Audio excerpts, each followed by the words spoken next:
स्वतंत्रता बाहर नहीं मिलती, यह केवल एक वाक्य नहीं बल्कि जीवन का गहरा सत्य है।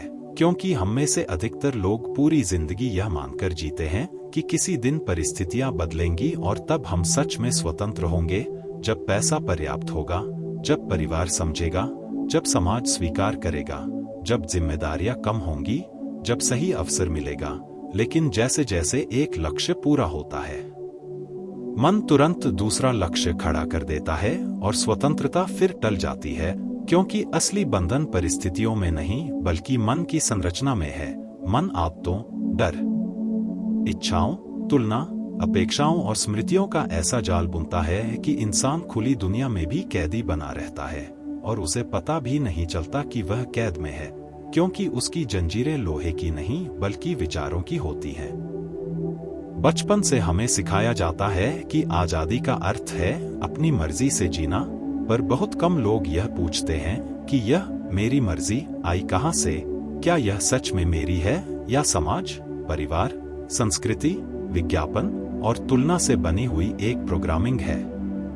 जब कोई व्यक्ति बड़ी गाड़ी चाहता है, ऊंचा पद चाहता है, प्रशंसा चाहता है, तो वह सोचता है कि यह उसकी स्वतंत्र इच्छा है, पर अक्सर वह उस छवि के पीछे भाग रहा होता है जो उसने दूसरों को देखकर बनाई है। और जब तक इच्छा उधार की है, स्वतंत्रता भी उधार की ही रहेगी। बाहर की स्वतंत्रता का भ्रम इसलिए भी बना रहता है क्योंकि हम जिम्मेदारी से बचना चाहते हैं। हमें लगता है कि यदि हमारी स्थिति के लिए कोई बाहरी कारण जिम्मेदार है, समाज, सरकार, परिवार, किस्मत, तो हम निर्दोष हैं। लेकिन जैसे ही हम स्वीकार करते हैं कि हमारे भीतर के डर, हमारी प्रतिक्रियाएं, हमारी मान्यताएं ही हमारे अनुभवों को आकार देती हैं, उसी क्षण स्वतंत्रता का द्वार खुलता है। क्योंकि तब परिवर्तन की चाबी हमारे हाथ में आ जाती है। सच्ची स्वतंत्रता का अर्थ है प्रतिक्रिया के बजाय सजगता। जब कोई हमें अपमानित करे और हम भीतर से टूट जाए, तो इसका कारण शब्द नहीं बल्कि हमारी पहचान है जो उन शब्दों से बंधी हुई है। यदि पहचान ढीली हो जाए तो अपमान भी हवा की तरह गुजर सकता है।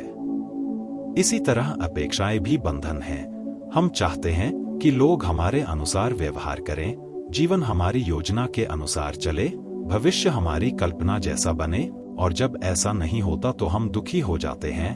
दुख का मूल कारण परिस्थिति नहीं बल्कि हमारी पकड़ है, और पकड़ ही बंधन है। यदि हम ध्यान से देखें तो पाएंगे कि हर दुख के पीछे कोई न कोई आसक्ति छिपी होती है, किसी व्यक्ति से, किसी विचार से, किसी छवि से, किसी परिणाम से, और जब वह आसक्ति हिलती है तो हम अस्थिर हो जाते हैं।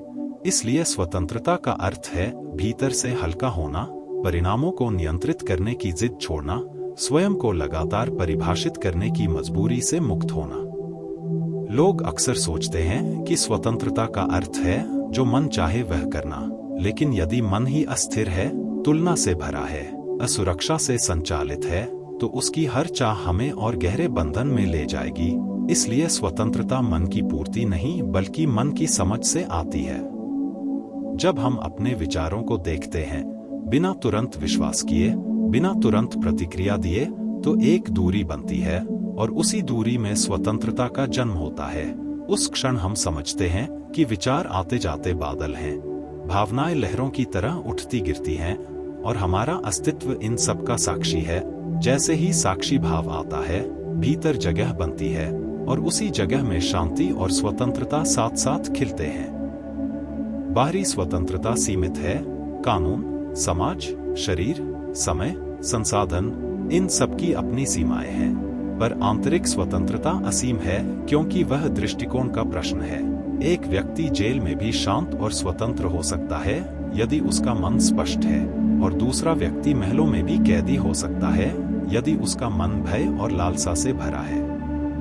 इसका अर्थ यह नहीं कि बाहरी परिस्थितियां महत्वहीन हैं, बल्कि यह कि उनका प्रभाव हमारी आंतरिक अवस्था से तय होता है।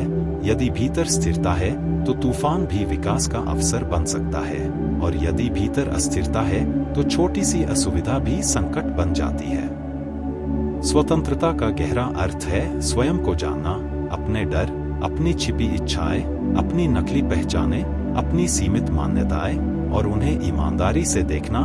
जब हम स्वयं से भागना बंद करते हैं, तभी स्वतंत्रता की शुरुआत होती है।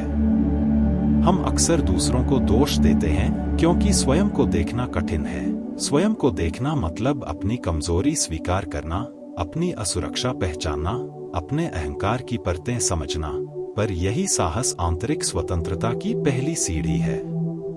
जैसे जैसे हम सजग होते जाते हैं, हम पाते हैं कि हमें हर बात पर प्रतिक्रिया देने की जरूरत नहीं, हर विचार का अनुसरण करने की जरूरत नहीं, हर भावना के साथ बह जाने की जरूरत नहीं। हम चुन सकते हैं, और यही चयन की क्षमता स्वतंत्रता है। जब कोई परिस्थिति हमारे अनुकूल न हो और फिर भी हम भीतर संतुलित रह सकें, तो समझिए कि स्वतंत्रता बाहर नहीं बल्कि भीतर जन्म ले चुकी है। जब प्रशंसा मिले और हम फूले नहीं, निंदा मिले और हम टूटे नहीं, सफलता आए और हम अहंकारी न हों, असफलता आए और हम निराश न हों, तब स्वतंत्रता का स्वाद मिलता है। यह कोई अचानक मिलने वाली उपलब्धि नहीं बल्कि सतत अभ्यास है, जागरूकता का, स्वीकार का, छोड़ने का। हर दिन हमें छोटे छोटे अवसर मिलते हैं जहां हम या तो पुराने पैटर्न में गिर सकते हैं या सजग होकर नया चुनाव कर सकते हैं। हर सजग चुनाव हमारी आंतरिक जंजीरों को थोड़ा ढीला करता है। अंततः स्वतंत्रता का अर्थ है वर्तमान क्षण में जीना, अतीत की पछतावा श्रृंखला और भविष्य की चिंता श्रृंखला से मुक्त होकर। जब हम इस क्षण को पूर्ण रूप से स्वीकार करते हैं, तब भीतर प्रतिरोध कम होता है, और जहां प्रतिरोध कम होता है वहां शांति बढ़ती है। शांति ही स्वतंत्रता का दूसरा नाम है, क्योंकि शांति में हमें कुछ सिद्ध करने, कुछ पाने, कुछ बनने की जल्दी नहीं होती। हम जैसे हैं वैसे होने की अनुमति दे देते हैं, और यही अनुमति सबसे बड़ी मुक्ति है। इसलिए यदि आप सच में स्वतंत्र होना चाहते हैं, तो बाहर की दुनिया को बदलने से पहले अपने भीतर की दुनिया को समझिए, अपने विचारों को देखिए, अपनी अपेक्षाओं को पहचानिए, अपने भय को स्वीकारिए, अपनी पकड़ को ढीला कीजिए। जैसे जैसे पकड़ छूटेगी, वैसे वैसे हल्कापन आएगा, और एक दिन आप पाएंगे कि स्वतंत्रता कहीं बाहर नहीं थी, वह हमेशा भीतर प्रतीक्षा कर रही थी। बस आपको अपनी ही बनाई दीवारों से बाहर कदम रखना था।